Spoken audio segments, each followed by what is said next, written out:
Bonjour à toutes et à tous.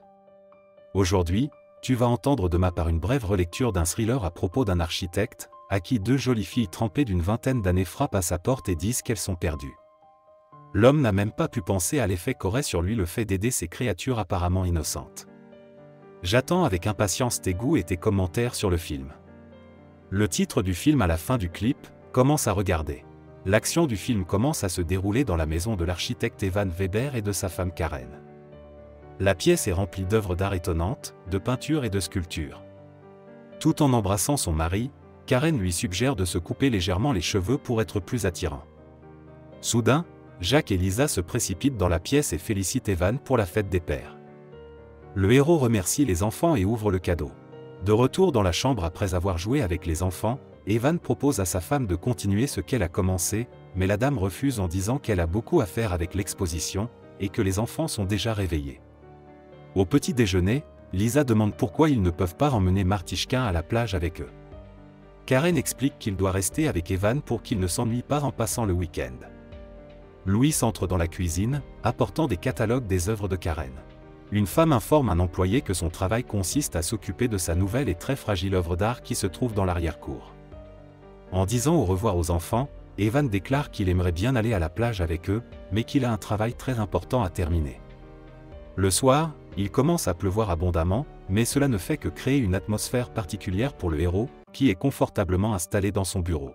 Après l'appel de Karen, l'homme continue à travailler et décide de se détendre un peu, quand soudain il entend un bruit étrange et réalise qu'il s'agit de coups frappés à la porte. Lorsqu'il ouvre la porte, Evan remarque deux jolies filles trempées qui lui disent qu'elles cherchent Grégory. Les inconnus demandent à l'homme de les laisser entrer dans la maison et de les laisser utiliser l'ordinateur pour trouver l'adresse de leurs camarades.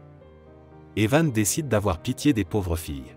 Laissant les filles entrer dans la maison, le héros leur donne des serviettes pour les tenir au chaud, puis les autorise à utiliser la tablette. L'une d'entre elles donne son nom, Belle, et explique que peu de gens accepteraient de laisser entrer des étrangers à un moment aussi dangereux. La deuxième fille, nommée Genesis, dit que leur chauffeur de taxi s'est trompé d'adresse et les a amenés au mauvais endroit. Evan décide de les aider et d'appeler un nouveau taxi, mais la voiture n'arrivera qu'au bout de 45 minutes. Pendant ce temps, Belle chuchote quelque chose avec son ami, jetant de temps en temps un coup d'œil à Evan. Ayant pris leur courage à deux mains, les filles demandent au héros de ne pas leur refuser une dernière requête, et lui demandent de jeter leurs vêtements dans le sèche-linge pendant 10 minutes, afin de ne pas aller à la fête trempée. L'homme accepte, et se dirige vers la cuisine pour éviter d'embarrasser ses invités et leur préparer du thé. Après avoir chargé les vêtements trempés dans le sèche-linge, Evan se rend dans le salon. Là, il voit Belle danser avec son toutou pendant que Genesis essaie d'augmenter le volume de la table de mixage. Evan révèle qu'il aime beaucoup les vinyles et qu'il a déjà travaillé comme DJ. Soudain, les filles commencent à bouger en douceur avec le héros sur des sujets plus explicites. Ayant appris qu'Evan a une femme qui s'occupe d'art, Genesis commence à faire l'éloge des œuvres de cette femme, et Belle dit que, comme Karen, elle est née à Barcelone. Evan converse en espagnol avec une femme blonde et dit qu'il n'est pas très bon dans cette langue, contrairement à ses enfants. L'homme leur dit que Karen a une exposition à venir et montre aux filles des catalogues. Genesis demande si Evan a été avec quelqu'un d'autre depuis 14 ans qu'il est marié. Entendant une réponse négative, Belle dit que c'est très étrange, parce qu'elle s'est toujours préparée au fait qu'un homme ne voudrait pas être seul avec elle pour le reste de sa vie. Les filles lui disent qu'elle travaille comme hôtesse de l'air et commencent à toucher Evan, mais il s'assoit sur une autre chaise. Genesis se souvient qu'ils ont une étoile de mer au travail, une fille qui ne fait rien au lit et reste allongée. Belle rit et dit qu'elle veut que les meilleurs moments de la vie soient vécus avec elle, alors être une étoile de mer n'est pas pour elle. Les filles déclarent à l'unanimité qu'il n'y a pas de limite pour elle dans les jeux de nuit. Remarquant l'embarras d'Evan, Genesis dit soudain qu'elle a besoin d'aller aux toilettes. Belle en profite pour demander au héros de lui jouer de la musique, et commence à danser de façon plutôt séduisante. La jeune fille avoue qu'elle est heureuse de rencontrer Evan, elle se sent beaucoup mieux avec lui qu'elle ne l'aurait fait à la fête. Belle prend la main du héros et continue à danser, en disant que leur rencontre était destinée. Evan s'éloigne d'elle en remarquant que la jeune fille commence à se montrer plus insistante, et remarque qu'un taxi est arrivé. L'homme sort ses vêtements du sèche-linge, mais il entend des voix joyeuses dans la salle de bain.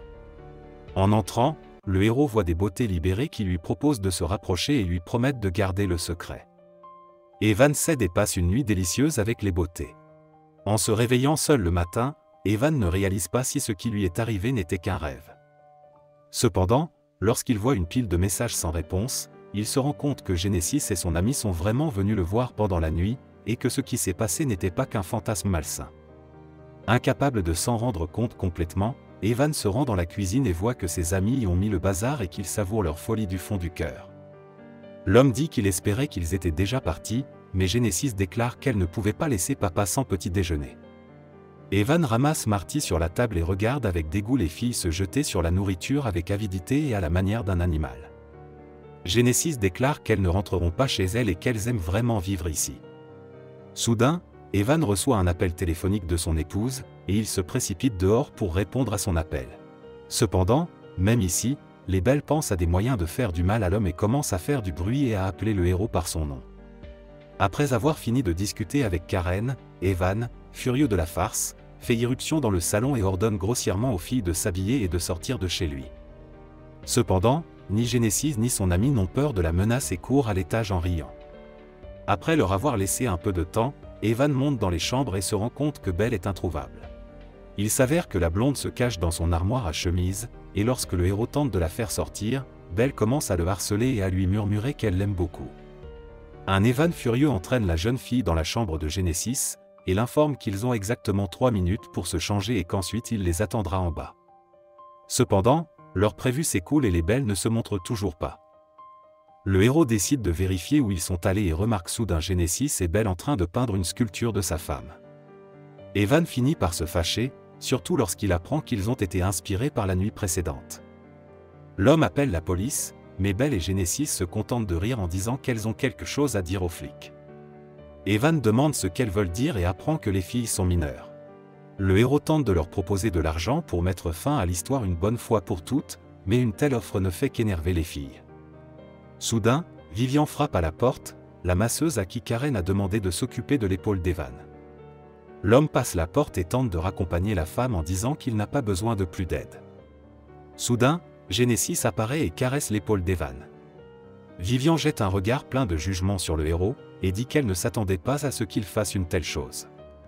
Evan, en colère, retourne dans le salon et voit Belle jouer désespérément sur le mixeur tandis que Genesis danse sur le lit. L'homme commence à poursuivre les filles dans la pièce et pousse brutalement Genesis contre le mur. Le héros parvient tout de même à reprendre ses esprits et décide d'appeler le 911. La ruse fonctionne, et Genesis laisse tomber l'appel, demandant à ce qu'on la raccompagne chez elle avec son ami. Evan accepte, et espère que c'est la fin de cette histoire effrayante. Les filles disent gentiment au revoir au héros, cependant elles n'entrent pas dans la maison, mais partent dans une direction inconnue. Pendant ce temps, Evan rentre chez lui et tente de mettre de l'ordre pour ne pas éveiller les soupçons de Karen et des enfants. Terminé le nettoyage, l'homme retourne au travail, mais il entend un bruit étrange. Dans le couloir, il voit une photo brisée de sa famille, après quoi il tombe inconscient, assommé par Genesis. À son réveil, l'homme se rend compte qu'il est dans sa chambre et qu'on l'attache. Soudain, Belle apparaît dans les vêtements d'école de Lisa et commence à harceler le héros en disant qu'il est son papa. Evan refuse de jouer à leur jeu, mais soudain, Karen appelle. Voyant que Genesis s'apprête à décrocher, le héros dit qu'il est prêt à tout, juste pour qu'elle ne réponde pas à l'appel. La jeune fille lui propose alors de jouer avec Belle comme hier soir et enregistre le tout sur une caméra. À un moment donné, Evan parvient à se libérer et, repoussant la blonde, il se lance à la poursuite de Genesis. La fille réagit plus vite et assomme l'homme. Lorsqu'Evan se réveille, il se rend compte qu'il a été attaché à une chaise. Genesis, accompagné de Belle, fait passer un quiz à l'homme, en lui posant diverses questions sur le jeu avec les enfants. Pendant l'un des quiz, Louis sonne inopinément à la porte. Les filles couvrent la bouche d'Evan et décident de se faire passer pour ses nièces afin de ne pas éveiller les soupçons. Louis se rend à la sculpture et la trouve mutilée. L'homme devine que les filles y sont pour quelque chose et décide d'appeler la police pour faire toute la lumière sur cette affaire. Louis entend un bruit étrange et trouve Evan ligoté.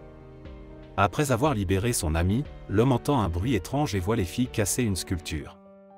Cette scène provoque une crise d'asthme chez Louis et l'inhalateur se retrouve dans les mains de Genesis. En essayant de prendre l'inhalateur de la jeune fille, l'homme glisse et se cogne durement la tête. Evan supplie Belle d'avoir pitié de Louis et d'appeler une ambulance, mais Genesis lui répond que rien ne peut l'aider.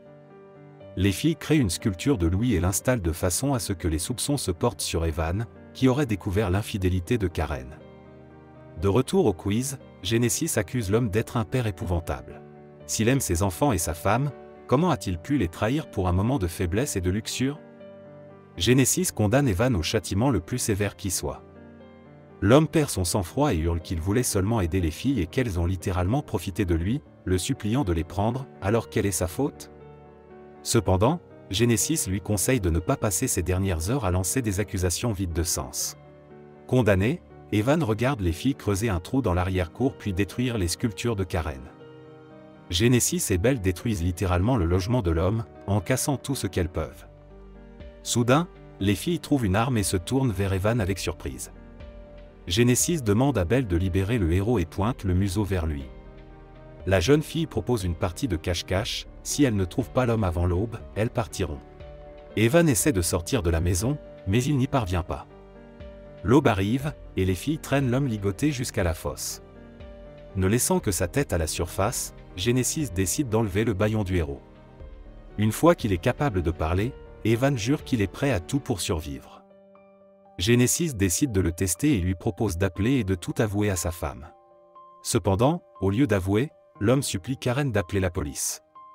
Sa ruse ne fonctionne pas, car la jeune fille se doutait d'une telle issue et a laissé tomber le répondeur. Genesis élève une sculpture en pierre au-dessus de la tête d'Evan, mais la laisse tomber à côté de lui. Les filles lui disent que ce n'était qu'un jeu et que jusqu'à présent, aucun homme ne les a encore repoussés, quel que soit l'amour qu'il porte à sa famille. Avant de partir, Genesis poste une vidéo des divertissements de Belle et Evan sur la page de l'homme, et met en marche une dernière chanson sur la table de mixage pour que l'homme ne s'ennuie pas en attendant le retour de sa femme. De retour à la maison, Karen est horrifiée et Jacques remarque que son père a fait une bonne fête. C'est la fin du film. Merci à tous d'avoir regardé ce film jusqu'au bout. Donne un like à cette vidéo. Écris dans les commentaires ce que tu penses de ce film, et à bientôt dans de nouvelles vidéos.